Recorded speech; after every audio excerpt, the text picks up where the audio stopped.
Chancellor candidate for this afternoon, and that is Dr. Timothy Cornelius. Dr. Timothy Cornelius currently serves as the Academic Vice President of Career and Workforce Education at Northwest Arkansas Community College, NWAC, in Bentonville, Arkansas. Dr. Cornelius has previously served as Dean and Interim Associate Vice President of the Business and Computer Information Division of NWAC, Business Faculty at Sam Walton Fellow, Attorney at Law, Adjunct Professor at Texas A&M University, Texarkana, and as Division Manager, Corporate Counsel, Vice President, and Controller of Pyramid Plastics. Dr. Cornelius holds a Juris Doctorate from the University of Arkansas at Little Rock, a Master of Business Administration from Texas A&M University, Texarkana, and a Bachelor of Business Administration in Accounting from Texas A&M University, Texarkana. Join me in welcoming Dr. Timothy Cornelius.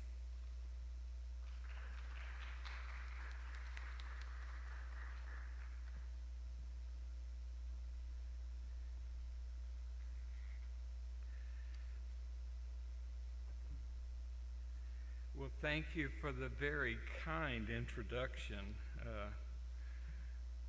It's a great pleasure to be here with you, and I want to say to everyone who made this day possible, thank you.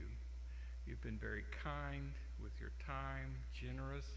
I get to the hotel last night, and what do I see but an Iron Horse basket full of snacks. I mean, speak to my heart, right? Just a really great time to be with you. It's been a good day. It feels like home because it is home. it's good to see all of you and to be in midst of COVID, getting over COVID pandemic, whatever we call our new normal now. But again, thank you all very much for just being good Southwest Arkansas folks. So, all right, I hope I know how to work this. Okay.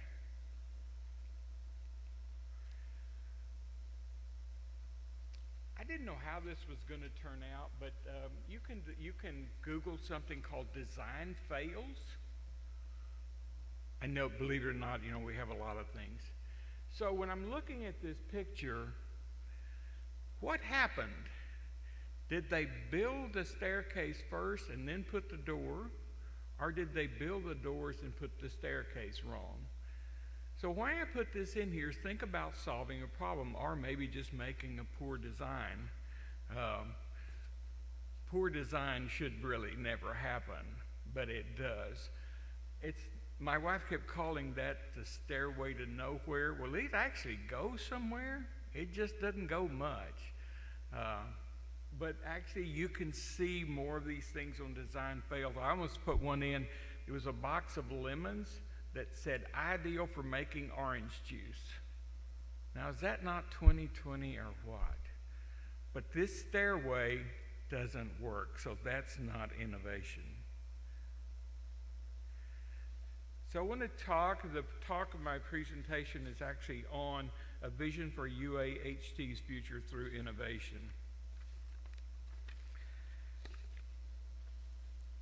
Innovation means a lot of things. I was telling the group earlier, I was driving down the road and saw a Tesla vehicle. I mean, they're really cool cars. It had broken down on the side of Interstate 49, and there was a Ford there that was servicing the Tesla. So anyway, a lot of innovation. Scott Anthony said he believed innovation was defined as something different that has impact. He also noted that when we start innovation process or journey, we should not just think, but we should also do. And I think about Pooh Bear, who always would say think, but you've got to have action to make innovation. A lot of times innovation remains stuck somewhere. I was reading a story about if you have a mobile phone, the glass is Gorilla Glass. Do you know how long Gorilla Glass has been around? A lot longer than the iPhones, but it's set on the shelf because no one really knew what to do with it. So innovation can occur and you can think, but you have to do something with it. For our college, Northwest Arkansas Community College, we had several of the large construction companies come to us. And what they said was, we need workers and employees who understand building, but who also understand business, some human resources, how to work in teams. You all have heard of critical thinking, soft skills. So we spent about a year developing our curriculum for the construction tech program.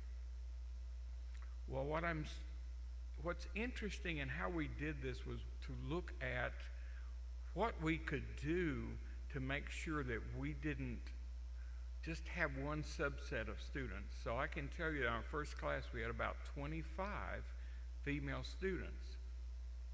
It gets a little better. And how it gets better is one of the graduates was the project manager for one of the buildings we now have on campus. Imagine one of your graduates getting to be the project manager for a building that you do. I mean, it's a lot of pride with her, so she was very, very prideful of the building. We also have about 100% placement rate and about 20 scholarships.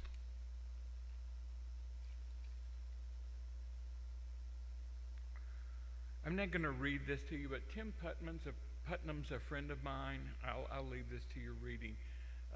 Tim is in northern Iowa, a rural community college. Tim has made lemonade.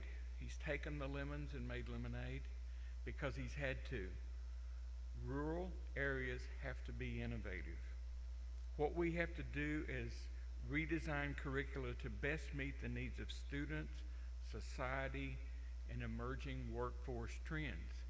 There's a solar project coming into campus. Is renewable energy going to be around a long time? Yes. Is that something that's needed? Yes. So these decisions are made with how to meet the needs of students, society, and what's going on. I also put this is from Kisker.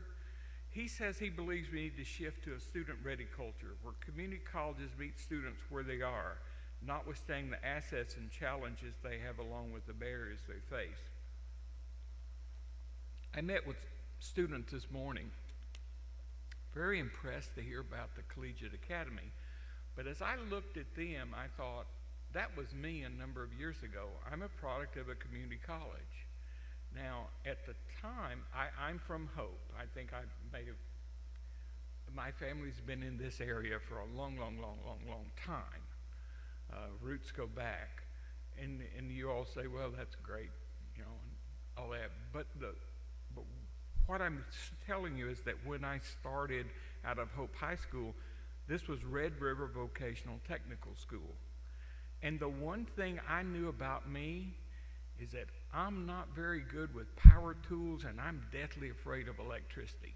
I mean, those two things I know very well about me. So I drove to Texarkana College and then on to what became A&M to get my degrees.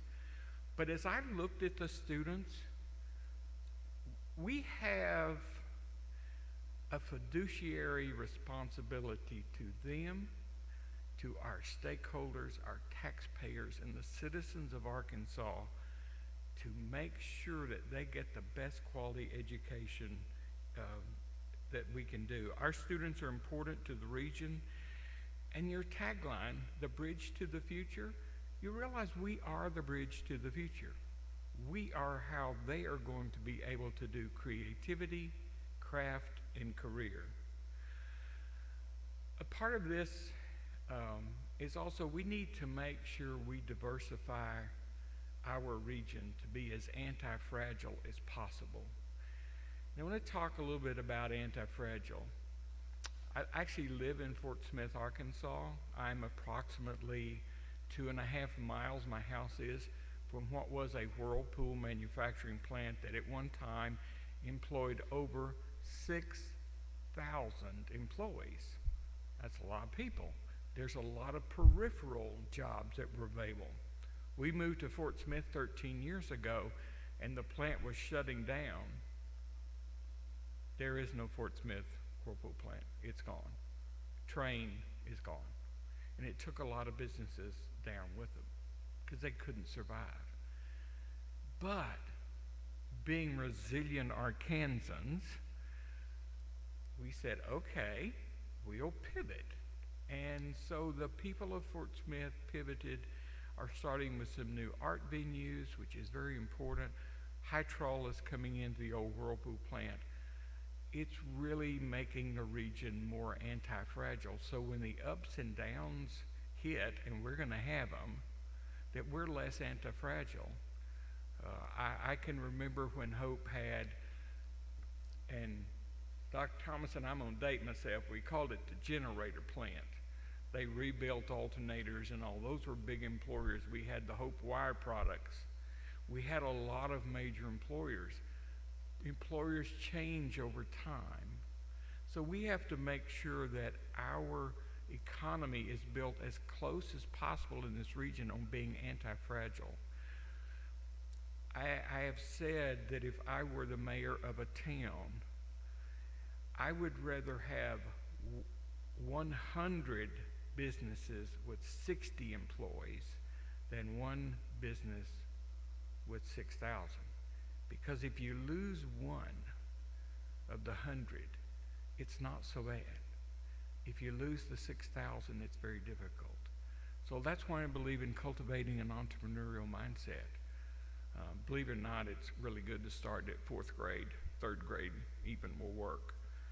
But becoming anti-fragile, not only as a region, but as a state. Here's the mission statement. I'm not going to read it to you, but do you see the word innovation in there anywhere?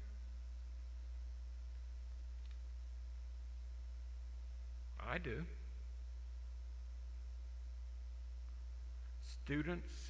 We work to quality learning through effective and timely educational technology, student-centered support services, and emerging content delivery methods that support excellence in teaching and learning, value in training and workforce development, becoming lifelong learners.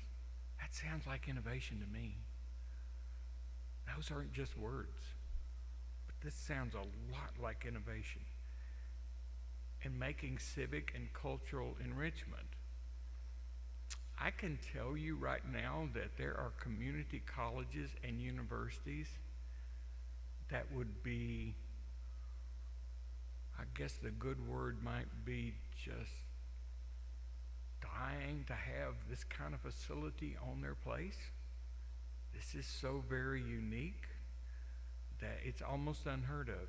This will draw folks and continues to draw folks. Sweet spot for innovation.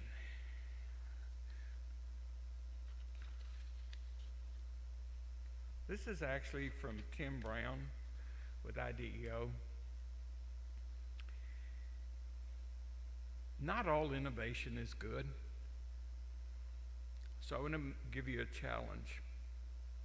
I actually know a person who worked at the only plant in the U.S. that makes Pringles potato chips.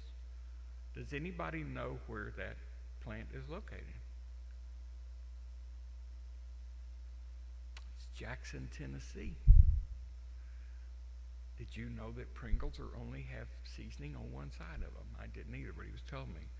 But in innovation, Pringles, how many brands of Pringles do you see in store? And is it an innovation or is it just a different flavor?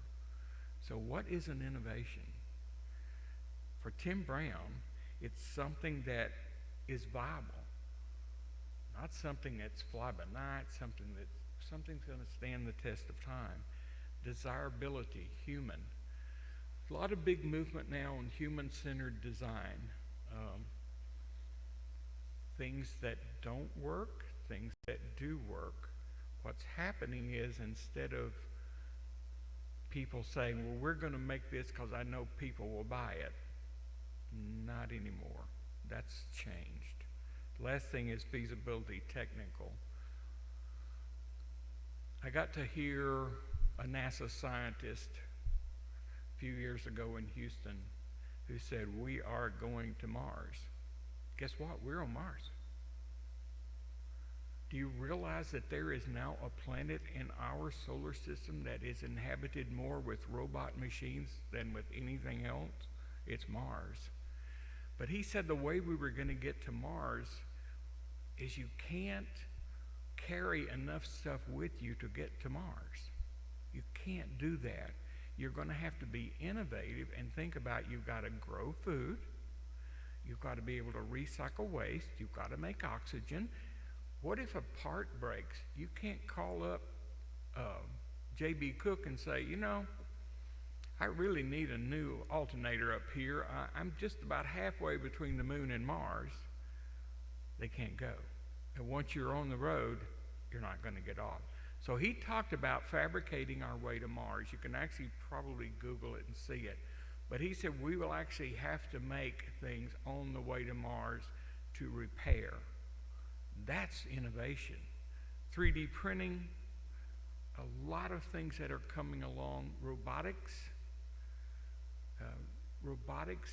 I've heard people say that the way companies now can remain competitive is with robotics.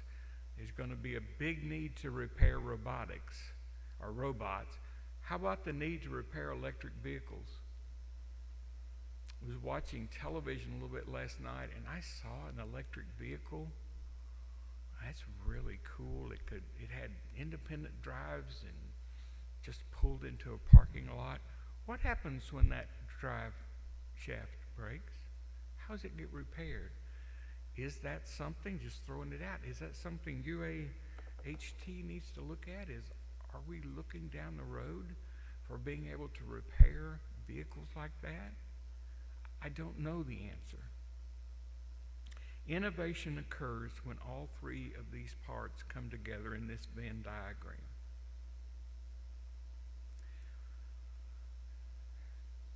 So this is from the Darden School of Business, and this is their approach to design thinking. What is, what if, what wows, what works, and I'm going to add a fifth one, what's next. I promise you I did not pick this from the brochure I was handing this morning that talked about UAHT, but the last page says what's next. I promise I didn't see that, but that's in there. But this is one approach. The D School out of Stanford uses a little bit of approach. It may look a little foreign, but it's what we've always done. You know, if you're going to sell something, if you're going to provide a service, you have to know where you are. Now here's what I'm going to make a promise to everybody in this room, what I'm not going to do.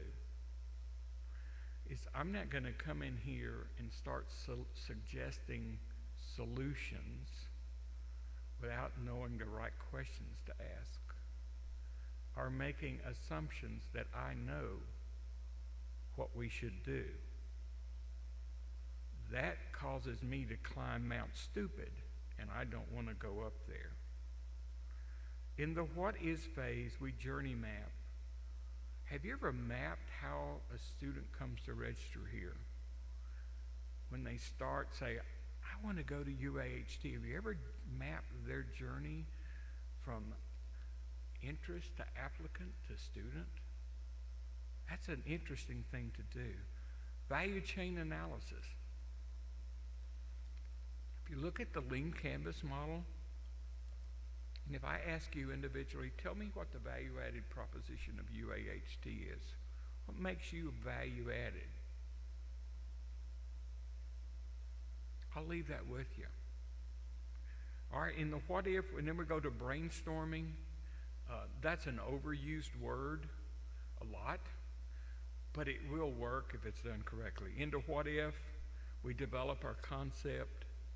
Your interim chancellor, I know, has been working on the solar array, the solar power.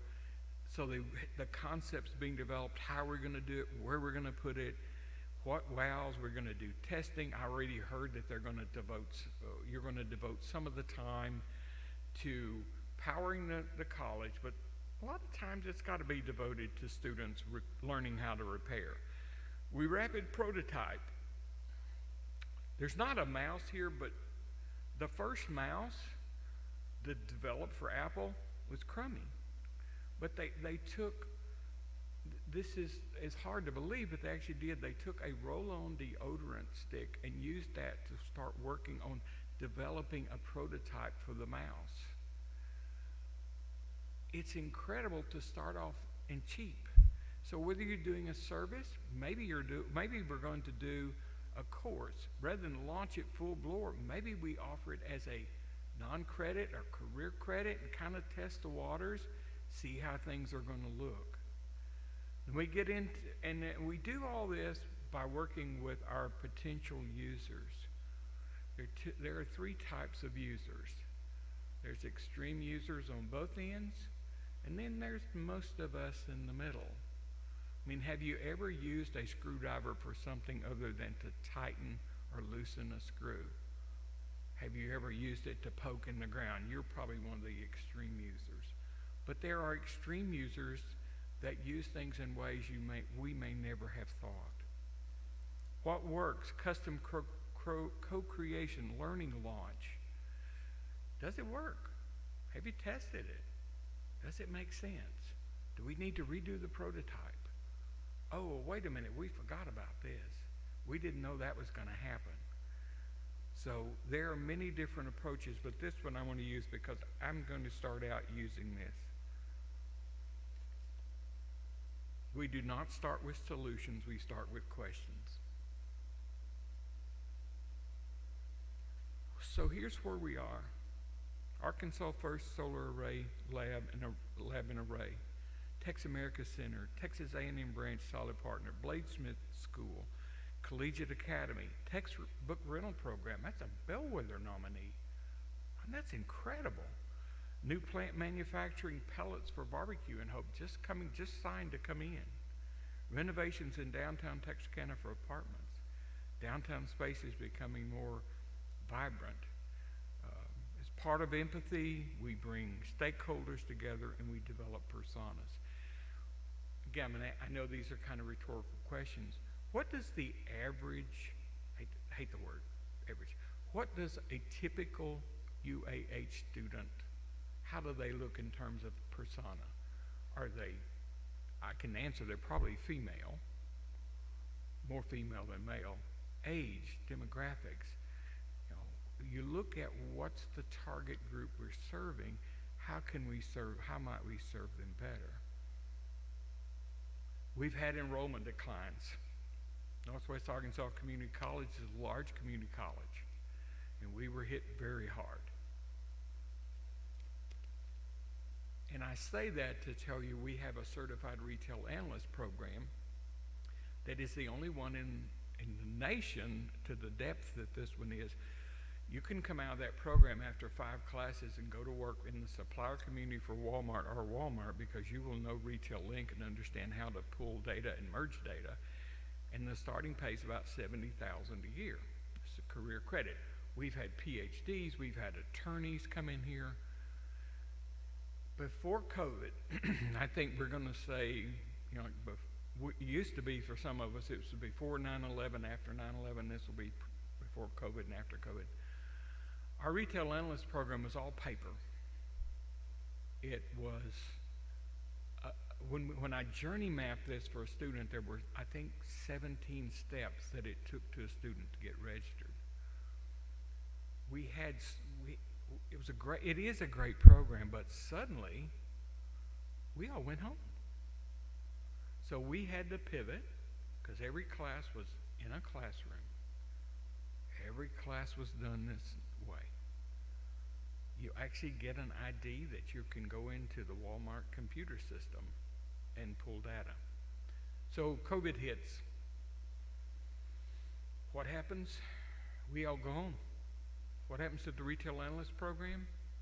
Enrollment grew by about 40%. It's like, oh, wow, what happened? Well, here's what happened. Because we could do it virtually and remote, and because most of the students they have a degree or they have the skills, we now have students in California, Florida, and other parts of Arkansas, because we were not bound by sitting in a classroom. So it's a part of an innovation that occurred. Now it's a radical change. We're going back to some seated classes, but when you think about it, we went from fully seated paper registrations to online, and enrollment's up about 40%. That's incredible. I noticed also there is some slight population declines in Southwest Arkansas. Actually, if you take I-30 and draw a line, there's actually population decline south of I-30. But we're not out. It will come back.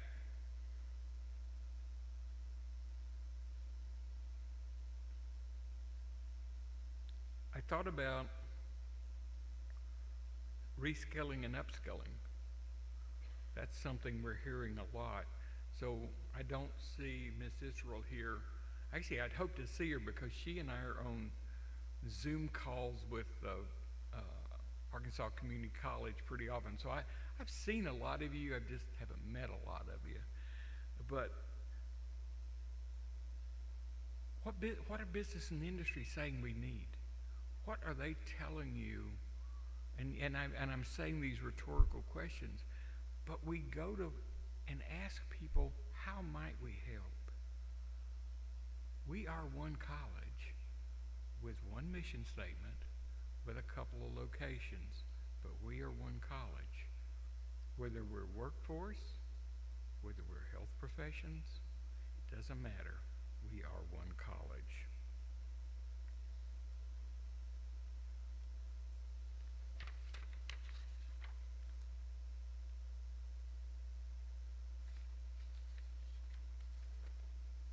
What wows? We've got our data collected. We are going to be 3D printing our way to Mars. That's what's going to wow. We've got our journey maps created. We've moved from divergent to convergent thinking. And I like to call it the Shazam moment. Some people call it the aha moment, but let's think about cool words. It's like, aha, but think about Shazam. So here's your mind-puzzling question of the day. Does anybody know what the acronym Shazam stands for? I went to see the movie. Does anybody know what it means? And I'll tell you why I like it better than the aha moment. Solomon, Hercules, Atlas, Zeus, Achilles, and Mercury. So when Billy Batson says Shazam, he's imbued with the power of Solomon, Hercules, Atlas, Zeus, Achilles, and Mercury. He's got all these powers. For me, when we say we have the Shazam moment, it's all come together. We got it. It's great for our students. It's great for our faculty. It's great for a reason. That's the Shazam moment. We start with low fidelity prototypes. We don't want to spend a whole lot of money. So fail. I have had a few things in my life that did not turn out as well as I had hoped for them. And I came across a definition of fail that I kind of like. First attempt in learning. I mean, I thought, okay, Tim, you haven't failed. This is your first attempt in learning. No. Anybody here got children that are 5 years old? They're always saying, why? And you're saying no. So now you know what no means to them. Next opportunity to ask you why. When they ask you why, say, I don't know. What do you think about it? Okay. The last part of it, we continue to refine our prototypes through co-creation with stakeholders. I'm really big on advisory boards, and by ADHE rules, you have to have an advisory board for every AAS program. But I think even if you have an AA or an AS program, you need advisory boards. I think you need to bring that element in from the community. It does two things. Number one, it brings them in to show them they're connected with you. The other thing is you can get some real cool ideas from what they can offer. But this is what wows.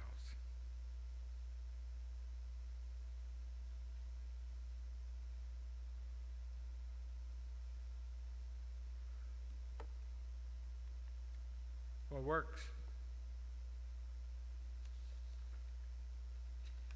Maybe I turn this into something that says what doesn't work.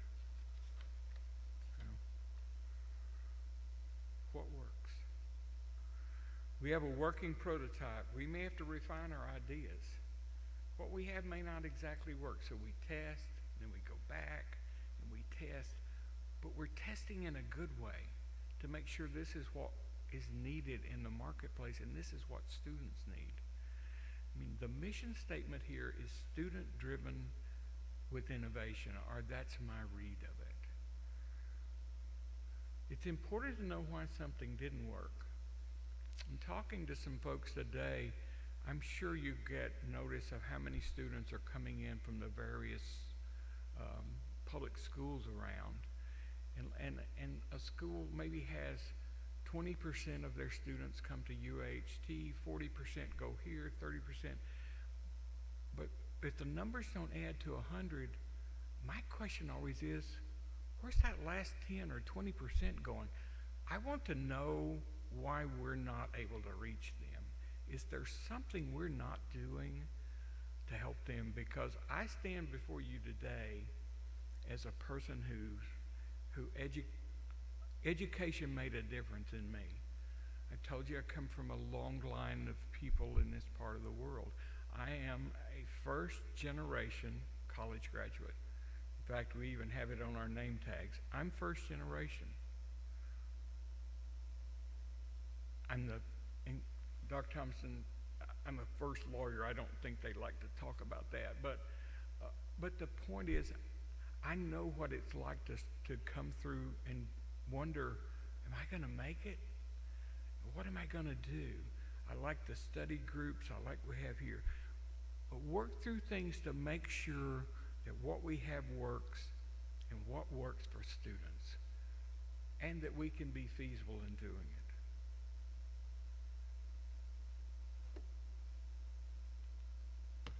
it. Okay, I'm going to admit to you all, this is a play on words. How we help our students succeed at UAHT, we equip them to be lifelong learners. So if you've heard about the H-shaped person and the T-shaped person, this is what it is. We train them to have discipline, knowledge, and experience. On the H, that's the depth. But the cross piece is the ability to learn from these disciplines. About 2 years ago, 2.5, we decided that we wanted to combine some programs in a building. We wanted art on one side. We wanted construction, tech, and makerspace on the other side. And we wanted to call it the Integrated Design Lab.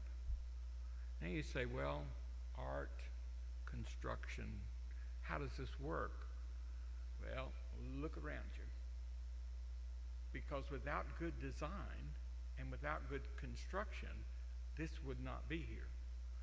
So that's what we did to make them learners. So we've actually had students cross the hall, is what we call it, coming over. They built the tables. They have sculptures hanging. They're just jumping into doing things. And these are students who are in art working with students who've just come in from a job site. It's really cool. T-shaped person is a breadth of knowledge, depth of expertise. I'm probably seeing more talk now about the H person of having two ranges of depth. But anyway, those, again, that's kind of a play on words with H and T. This is what I think we should strive for with our students. But I also think about it for ourselves, that we should have depth and breadth.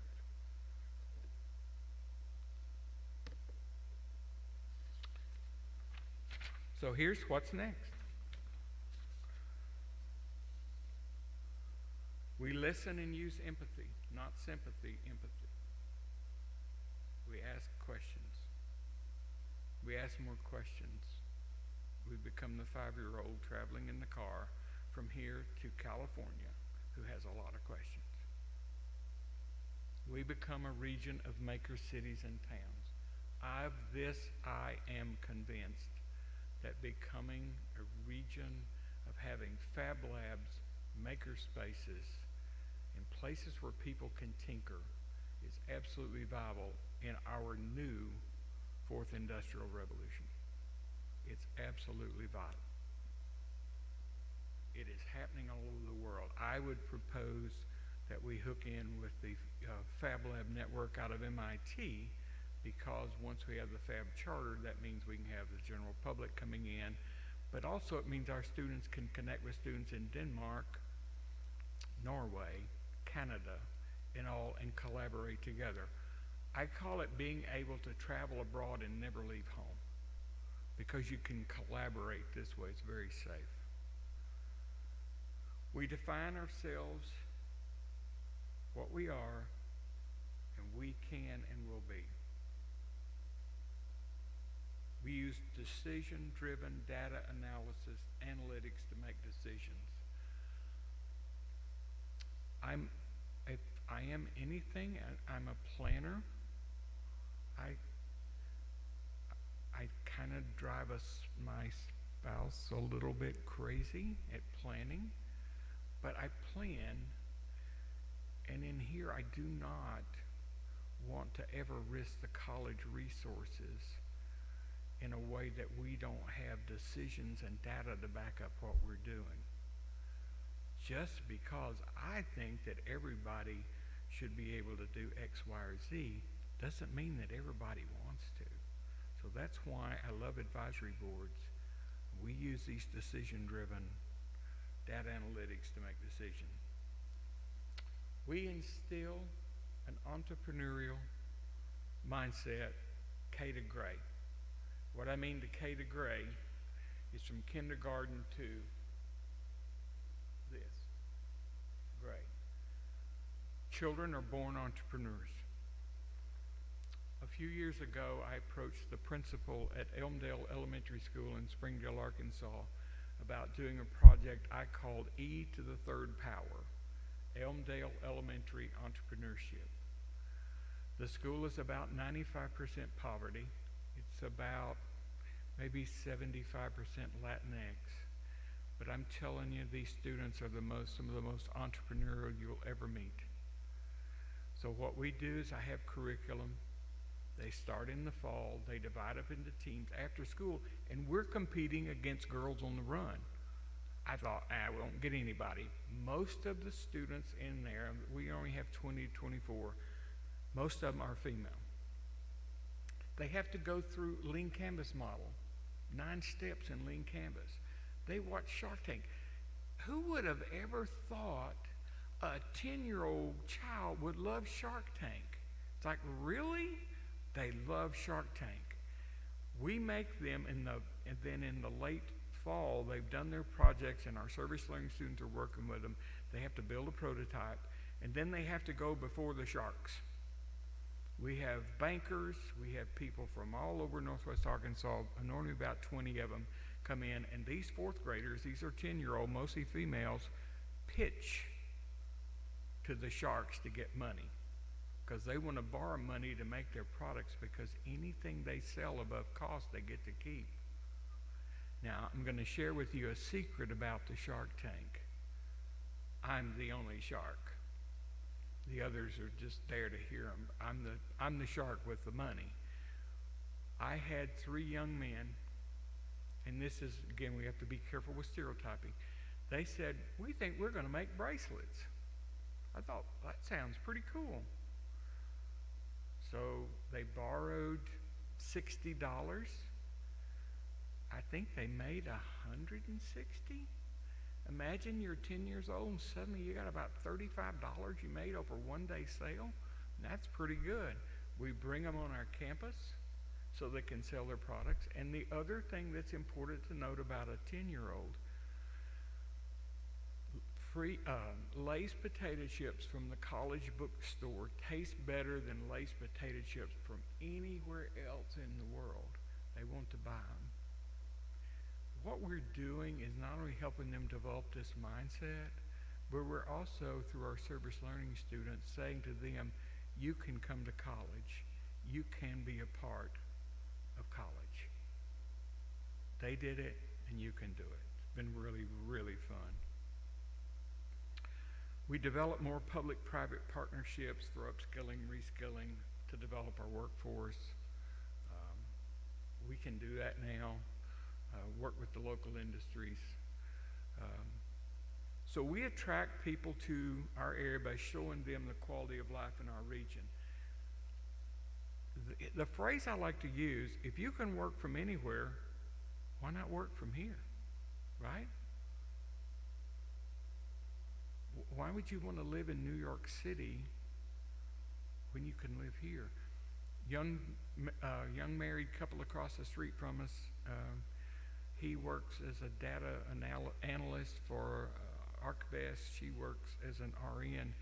He said he had a friend that lives in San Francisco, and he told me what he was making by the time he pays his rent, utilities, groceries, and everything, he's got very few dollars left.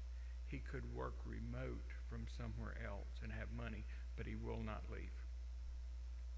I don't know. We make this region of Arkansas a value-added proposition to companies who want to come to our region. One of the things I've been thinking about was, what if we create a consortium of community college, like at Casatot, bring in South Ark and us, form sort of a regional consortium, because collectively we're smarter than we are individually, and we're able then to leverage our resources, because maybe South Ark is doing something we can't or don't want to do. Maybe we're doing something that Casatot does not want to do or cannot do. But together, if we could say, okay, well, let's do this, it fits your demographic. If your students want to come here to do that, make it a hybrid class. But those are just some of my ideas. The final thing, these precepts become our vision and not my vision alone. I will repeat, I would not come to UAHT. I don't have a bunch of notes written down that, if I get the job, we're going to do X, Y, Z, A, B, C. I know this will work down there because I went back and spent a whole day there, so I know it'll work. Right? Don't believe that. The thing that I would do is come back and ask questions. What can we do? I would use the 5 steps. But it's not a matter of, my vision is saying, let's look at these things, but I can't come here and tell you that what we're doing at Northwest Arkansas Community College fits here. We're about to launch a bike technician repair program in August. It's really cool. We were contacted by the Bike Association to run this program. It makes sense up there. I've got a building we can use. Would it make sense here? I don't know. But what I wouldn't do is come in, and you all have heard this phrase is, well, when I was at so-and-so, this is the way we did it. My thought is, tell me how you do it. Do you see steps to improve what we're doing? Maybe there are none, but how can we keep constantly improving what we're doing?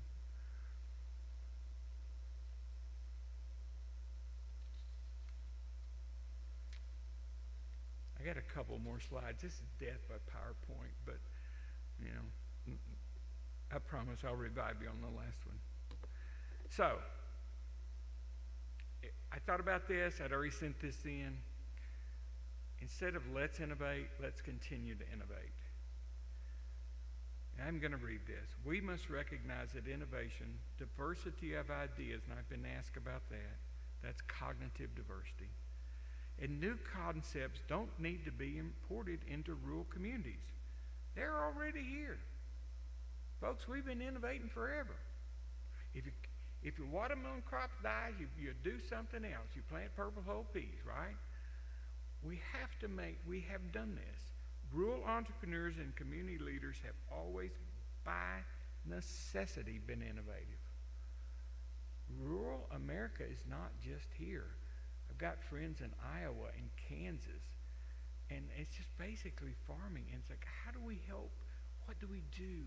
So I think the better title is, let's continue to innovate. Solar arrays, collegiate academies. I see some possible large growth areas for both campuses. I see some partnerships developing. I see some use of both downtown areas into markets.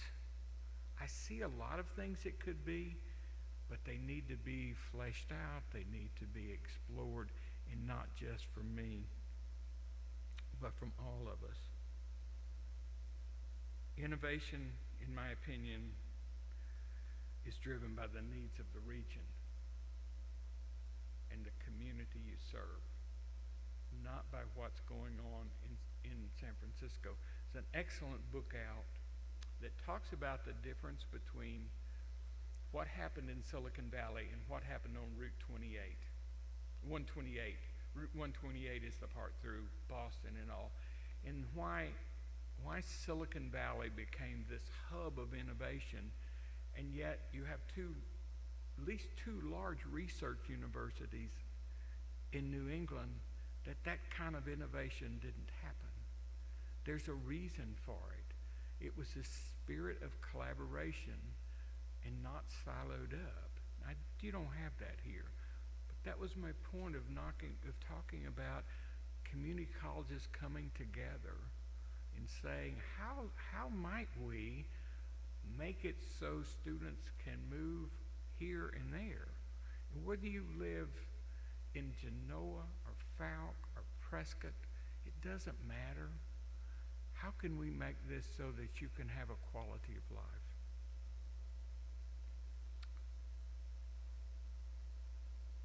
About 3 years ago, the president of the Fayetteville Chamber of Commerce came to me, and I've known Steve Clark a really long time, knew him when he was Attorney General, and he said, I got an idea, let's have a FANUC training center here. I said, are you talking about on our campus? He said, no, at the Fayetteville Chamber. I was like, really? Okay. And he said, I've got us a trip booked. We're going with somebody from Multicraft. We're going to fly to Detroit.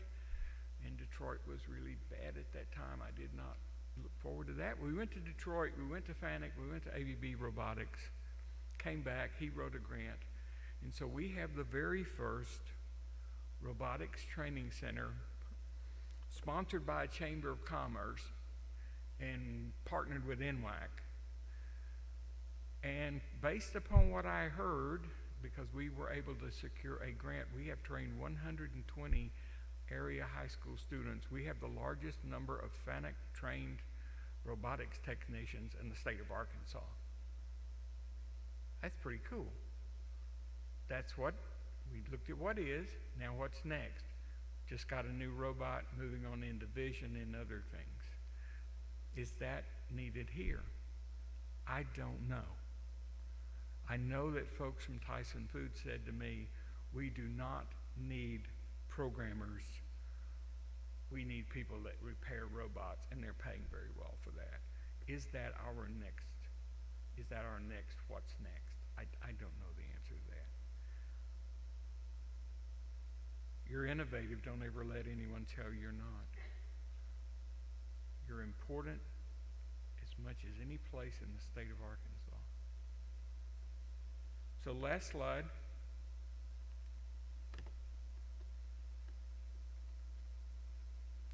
So I have a car and I commute a lot. So I was going in once a month for an oil change.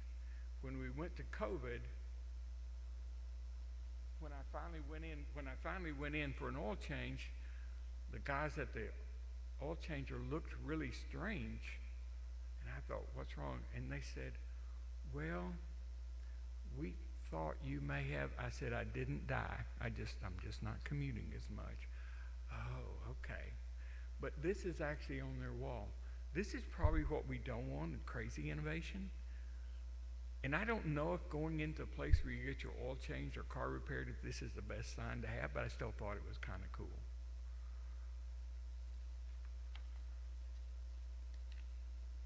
It's been a great day. It's been fun. I've got to meet a lot of folks I haven't seen in a long time. I've seen them, but a lot of them have been with masks, so I haven't seen them. Folks, you have a great school here. We're just beginning to scratch the surface of what's possible.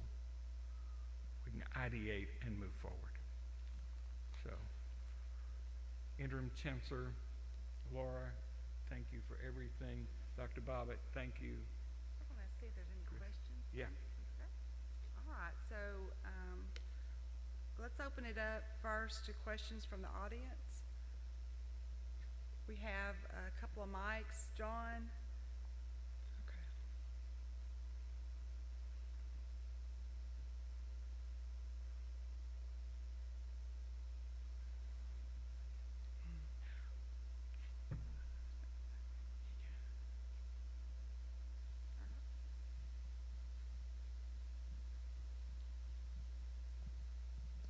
It was getting awful quiet there for a second. With your background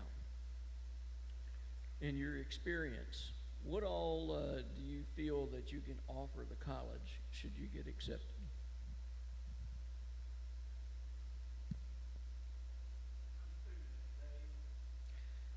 Yeah, if you could come out to the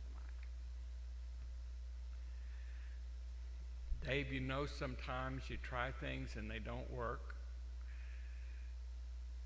You know sometimes that what you think will work won't work, but you try not to get in any trouble. What I think my background is, and what Dave, I've learned a lot. You know, Mark Twain said I think he was 16, said he thought his father was the most ignorant man on earth, but when he got 23, it was amazing how much the old man had learned. So I think I've learned a lot in 14 years, especially in the higher ed world, of what we need to do and what we must be careful about, especially being our fiduciary relationship with the taxpayers and students. I bring a questioning attitude, not questioning in a bad way with no, questioning with a sense of, it's called, actually, if you look at it, and it's kind of like improv, it's called yes and, yes but. And Dave, if we had time, I would show you how to do it. The basic premise is somebody wants to do a birthday party for somebody. So you say yes, and she really likes something, and you say, oh, what about this yes and? But when you flip it and say yes, but you know, she really doesn't eat cake, but she really doesn't, it deflates down the conversation, and you've suddenly just lost the person. I think I know how to not do yes, but yes and.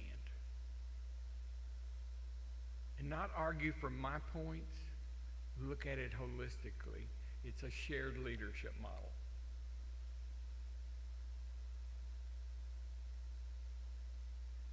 Dr. Cornelius, could you explain your experience working with the state legislature, knowledge of state funding, and state appropriations?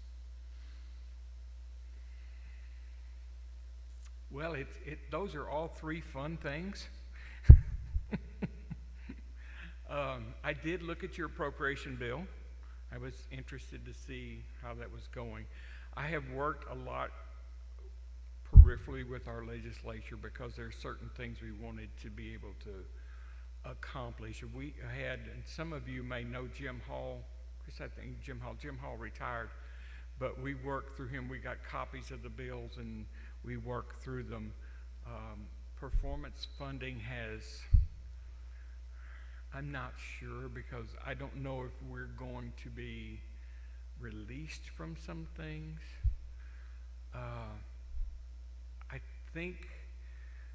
I know that here, because this is part of a system, it's not one person. We have one person now because we are not part of a system that actually works with the legislature and reports every week. You have a system here who has more capabilities than we do, but the funding part, you know, I know Dr. Bobbitt's heard this, but NWAC is the lowest funded per student community college in the state of Arkansas.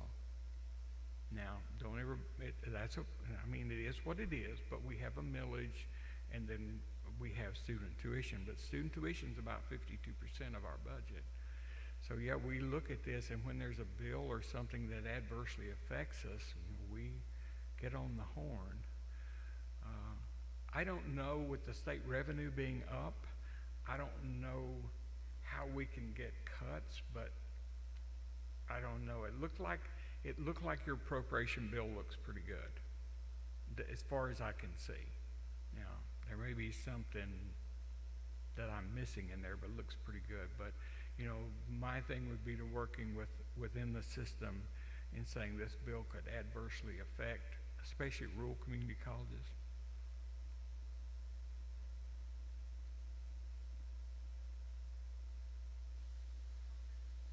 Dr. Cornelius, we have a lot of partners, existing partners, and we have a lot of potential partners in the two communities in the large region that we serve. I would like for you to list 5 to 8 strategic meetings that you would set up in the first 30 days to assess the situation with both of our campuses and where your future efforts would go immediately. Well, that's interesting. You should ask me that question because one of the first meetings I would have would be with you because I would want to know, Anna, how might I help you, be more successful? But I want to know your existing contacts, who you have. I'm sure you have a database and all that. Look through there, ponder out, and say, if we're looking at highest priority, where do we think we can go? Where's, I hate to say the low-hanging fruit, but that's probably close. And then set that up so that and I always like to highlight students is, here's what we're doing. This student, like I heard this morning in the student group, I asked the students to give me their name and tell me something about them that they wouldn't, otherwise people might not know, and things that they could tell me. So I learned that one likes chess, one likes sports, one likes math. One likes math. Have you ever heard one likes math? I haven't. But what it would do is sit down the first 30 days and let's look and see the what is part. The what is, where are we? And then say, okay, so what kind of, and I'd ask for your help and others.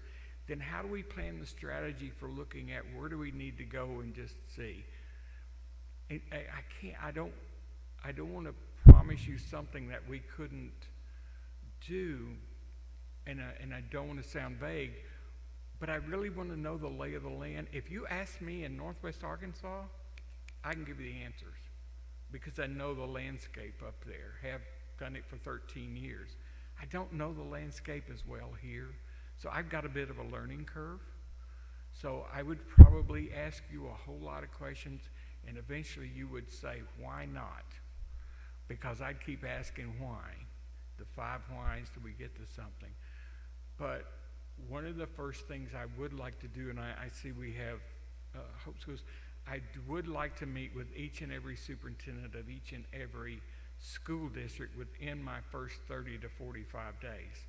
That would be a real priority. I would also like to meet with the president of Texarkana College, with the president of Texas A&M, but those are the kind of folks. But I want every superintendent.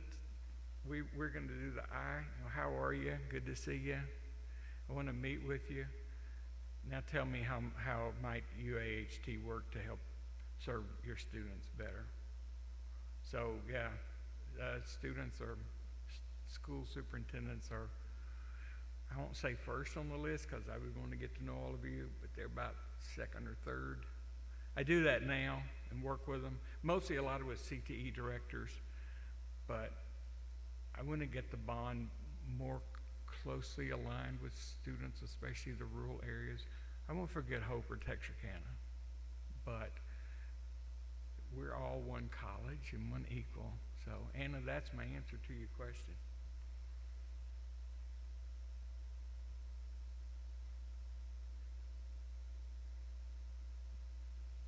I suspect you've already had an opportunity to meet with our academic division chairs. I'd be curious about your impression for their needs and wants or desires, possible programs or program changes, or did you get enough of a feel for some of that to talk to it yet? Dave, I know a little bit about stuff. I looked at the degree programs. I looked on the website. We're doing the AAS in general technology. I see that here. One of the things I didn't see, and one of the things we've used is we've used a 2+2 or in reverse transfer articulation, don't call it many different names, of UA Fort Smith, because we have a lot of AAS graduates and it's very difficult for them to move on to an in-state school. So I've worked a lot with them, and because they accept the AAS and business, a lot of different things, even our Brightwater Culinary, they accept. So that was one of the things I want to look at. As far as programs, Dave, I'd like to go out into the community and just say, what do you see we need? Talk to employers. We do that now. Tell us where the gaps are in learning. What do we need to do? That's how we got the Amazon Web Services. It's because there's such a gap between cloud and not cloud, and how do we do this? So that's why the program We didn't do it just to be the first. I will tell you, we did it after doing the decision based upon our data-driven analysis. That's what we did. But no, I really mean 30, 40 minutes, it's really not a lot of time. But that's something to delve into in the first, 30 days and lay out some strategy maps on it.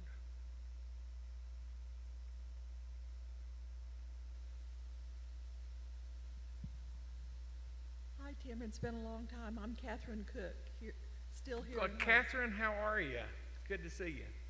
I was going to say that one of the things that has been changing about the Hope community the last 4 or 5 years, and I think you highlighted it somewhat in one of your slides, is we're really, with our ideas about downtown, are starting to reach some critical mass. Do you see some opportunities for further partnerships with the Hope community and the college in terms of the downtown area? So I'm going to go by and see Becky Moore in the morning. I'm going to tell you, I'm bringing Becky some bread from Harvest Moon Bakery.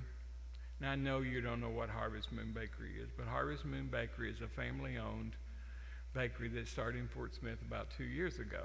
I walked into Harvest Moon Bakery, which had been owned by somebody else, and I walked in and looked at the array of their products, and I thought, I'm not sure if they're going to make it in Fort Smith, because I go in and it looks like a boulangerie in Paris, France, with croissants and macarons. There's macaroons, which are coconut, macarons, which are made from almond flour, and then there's Macron, the president of France. So people told me that the difference. And I go in and here is authentic rye bread, sourdough bread, all these kind of things. Catherine, I wasn't sure they were going to make it. So I asked them, I've been working with them. I said, how's business during COVID? Can anybody venture a guess how their business is? It's up 25%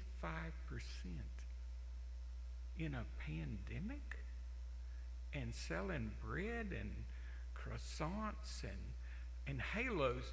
They don't make donuts. They take croissant dough and cut it with a hole in it and call it halos. But again, they were so unique. So when I talk to Becky, I think about, what about holiday markets? What about getting kids involved, making things? What about a maker movement?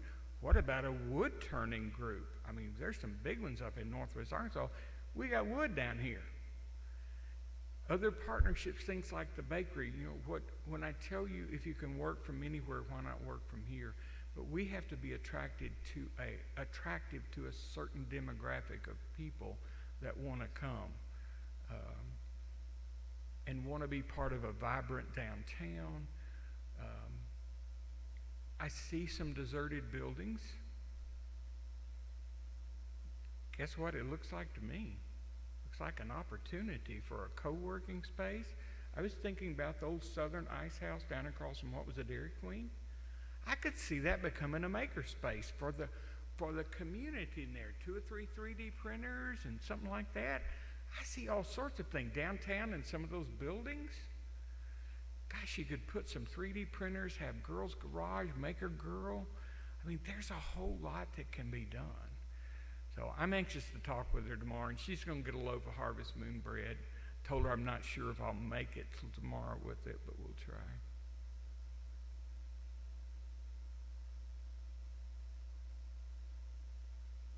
Remember, Bentonville was a small, sleepy town. Remember, Hewlett-Packard started in a garage. It's all here, Catherine. It's all here to move forward. It really is. We'll just spark it up or get the iron horses going.